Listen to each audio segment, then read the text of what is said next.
Hello friends, एक बार पुनः आप लोगों का स्वागत है हमारे यूट्यूब चैनल स्टडी 26 पे। और आज के वीडियो में हम लोग देखेंगे जो बीए सेकंड सेमेस्टर के बच्चे हैं ना, उनका कुछ क्वेरीज रहता है, यानी कि क्वेश्चन रहता है कि सर कब फर्स्ट सेमेस्टर का रिजल्ट आएगा। ये सारी चीज़ें आज उन चीज़ों पर हम लोग डिस्कस करेंगे। तो देखिए, बिहार के किसी भी यूनिवर्सिटी के बच्चे हैं तो उनका जो सेकेंड सेमेस्टर का जो प्रॉब्लम अभी चल रहा है ना, बेसिक रूप से कि उनका फर्स्ट सेमेस्टर का रिजल्ट अभी तक नहीं आया है। तो आपका सबसे ज़्यादा क्वेश्चन यही रहता है कि सर रिजल्ट कब तक आएगा। तो देखिए, रिजल्ट जो है ना, ये फरवरी अंतिम में यानी कि 20 के बाद आप देख सकते हैं। कुछ कुछ यूनिवर्सिटी देगी अपना, और ले जाके आप देखिएगा मार्च जो है फर्स्ट वीक या सेकंड वीक तक लगभग यूनिवर्सिटी अपना रिजल्ट डिक्लेयर करेगी। क्योंकि राजभवन का आदेश है जल्द से जल्द कराने का। ये जो आपका सेशन है वो ऑलरेडी लेट है, ठीक है। एक बात को ये जानिएगा। दूसरी बात, अगर वो जल्दी रिजल्ट नहीं कराएगी देगी तो फिर से आपका सेकेंड सेमेस्टर का एग्जाम जल्दी नहीं ले पाएगी। ये भी दिक्कत है। इस वजह से ये आवश्यक हो जाता है कि सभी यूनिवर्सिटी, और ये ज़रूरी भी है कि वो अपना रिजल्ट जल्द से जल्द जारी करें, ठीक है। और ये उम्मीद भी लगाया जाता है, जैसे कि हमने जो भी कुछ यूनिवर्सिटी से पता किया है, जैसे कि पीपीयू है या पाटलिपुत्रा हो सके, या फिर आप पटना देख सकते हैं, या फिर एलएनएमयू है, ये सभी यूनिवर्सिटी जो करने जा रही है ना, वो आपको एनी हाउ देखिएगा मार्च तक। तो ये आपका मार्च से मतलब फर्स्ट सेकेंड वीक तक आपका हर एक यूनिवर्सिटी अपना रिजल्ट डिक्लेयर कर देगी। ये बात आप ध्यान में रखिएगा कि रिजल्ट का झोल अभी बहुत दिन तक नहीं है। जब तक नहीं आया तब तक रिजल्ट आएगा तो आपका एग्ज़ाम भी शुरू कर देगी वो। मिड एग्ज़ाम जहाँ जहाँ अभी नहीं हुआ है वहाँ पे मिड एग्ज़ाम ले लेगी। उसके बाद देखिएगा ये जो अपना परीक्षा फॉर्म है उसको भराना शुरू करेगी। तो इसलिए आप अभी से ये तैयार रहिए कि आपका एग्ज़ाम तो जल्द ही होने वाला है। दूसरी चीज़ें, आप इस बात पे मतलब ज़्यादा अडिग नहीं रहिए कि आपका रिजल्ट बहुत डिले होगा, ऐसा कुछ नहीं है। रिजल्ट जल्द ही आएगा। ये बात भले अभी कुछ दिन तक डिले हो रही है, बट आप देखिएगा रिजल्ट जब आएगा तो हर एक यूनिवर्सिटी का धीरे धीरे आना शुरू हो जाएगा।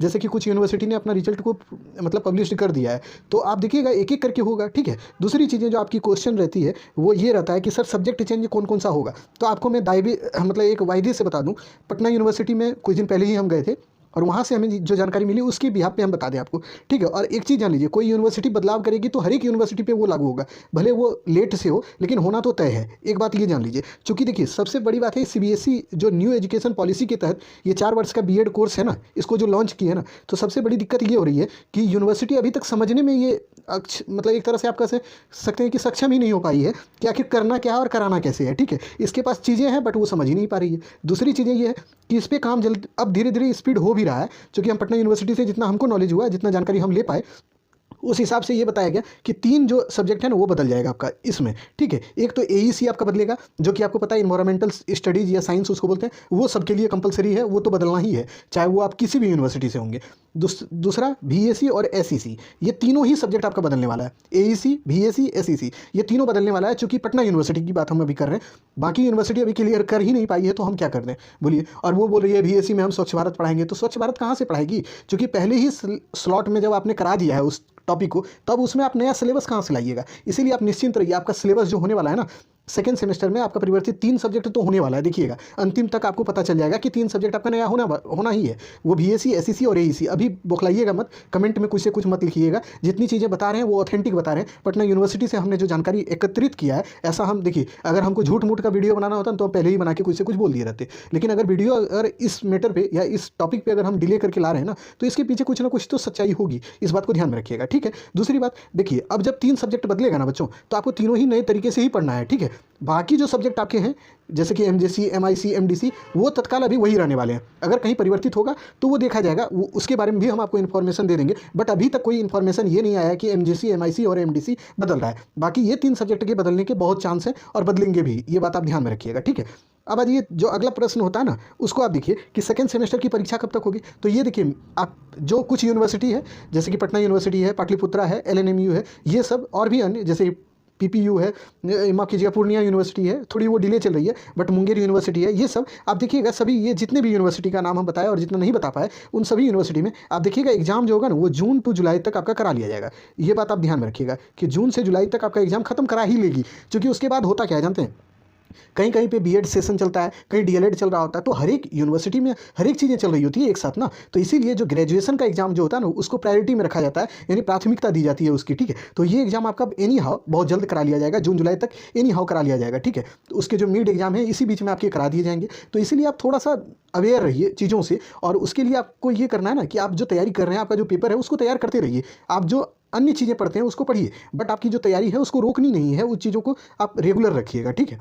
तीसरी बात है जो आपसे अन्य जो सवाल बनते हैं कि इस बार अच्छा अंक प्राप्त करने के लिए हम लोगों को क्या करना चाहिए। देखिए, हम आपको एक ही चीज़ बताते हैं, इस बार अच्छा अंक आपको तभी आएगा ना जब आप प्रैक्टिस भरदम करिएगा। और प्रैक्टिस का मतलब ये नहीं होता है कि आपको कोई पीडीएफ दे देगा तो आप पढ़िए। आपके लिए ये आवश्यक है कि आप वीडियो को देखिए, वीडियो से आप खुद का नोट्स बनाइए और उसमें कुछ चीज़ें ऐड ऑन करनी हो ना तो बाद में ऐड कर लीजिए। अन्यथा जो चीज़ें हैं उसी को आप बराबर पढ़ते रहिएगा, उसको लिखिएगा। कम से कम आप कोशिश करिएगा 5 क्वेश्चन का उत्तर डेली आप लिखिए, प्रैक्टिस कीजिएगा। कब जानते हैं? एग्जाम से 2 महीना या 1 महीना पहले कीजिएगा। अभी से नहीं कर रहे हैं तो कोई दिक्कत नहीं है, लेकिन 1 महीना पहले आप जरूर ये काम कर लीजिएगा कि आप डेली कम से कम 20 पेज लिख लीजिएगा। तो इससे क्या होगा कि आपका हैंड जो है मूवमेंट उसका जो रेगुलर रहेगा ना तो आपको उससे अच्छा नंबर भी मिलेगा और आपकी लेखन शैली भी सुधरेगी। ठीक है, ये चीज़ आप जरूर करिएगा।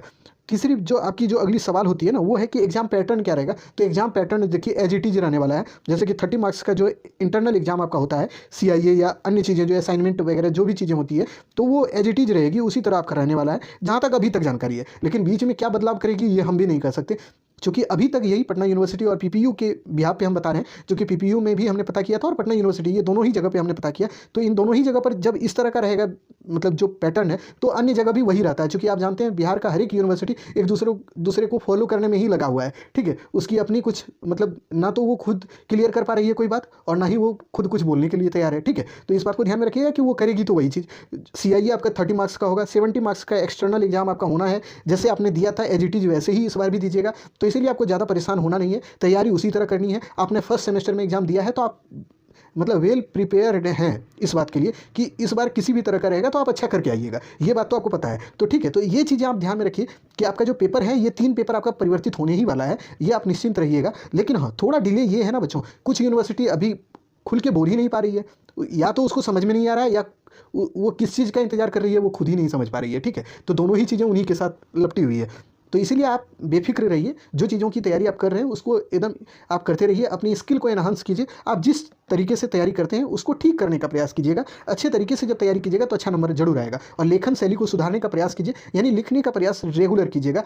ऐसा ना हो कि इस बार भी आप पेज ना भर पाए, जो आप पिछली बार करके आए कि क्वेश्चन छूट गया था आपका, वैसा नहीं कीजिएगा इस बार। ठीक है, तो उस चीज़ को सुधारने का प्रयास कीजिए। बाकी तो आप जान ही रहे, हिस्ट्री, पॉलिटी और आप देखिए ज्योग्राफी चल ही रहा है, एनवायरमेंटल साइंस आपका चल रहा है, साइकोलॉजी का शुरू होने ही वाला है, सोशियोलॉजी, ये 2 सब्जेक्ट और भी आपका साइमल्टेनियस चलेगा। हिंदी जो हमने उसको ब्रेक लगाया हुआ है उसको भी आप धीरे धीरे शुरू करेंगे। थोड़ी तबीयत ठीक नहीं है जो कि आपको पता चल रहा होगा आवाज़ से, बाकी ठीक हो जाती है तो फिर रेगुलर हम लोग हो जाएंगे। ठीक है, तो चलिए बिना चीज़ों को विलंब करते हुए हम लोग फिर से नई तैयारी के साथ जुड़ेंगे और नए तरीके से तैयारी करेंगे। ठीक है, बाकी जो क्लासेस हो गई हैं उसको अगर आपने नहीं देखा है तो देख लीजिएगा। फिर मिलते हैं अगली वीडियो में, तब तक के लिए धन्यवाद।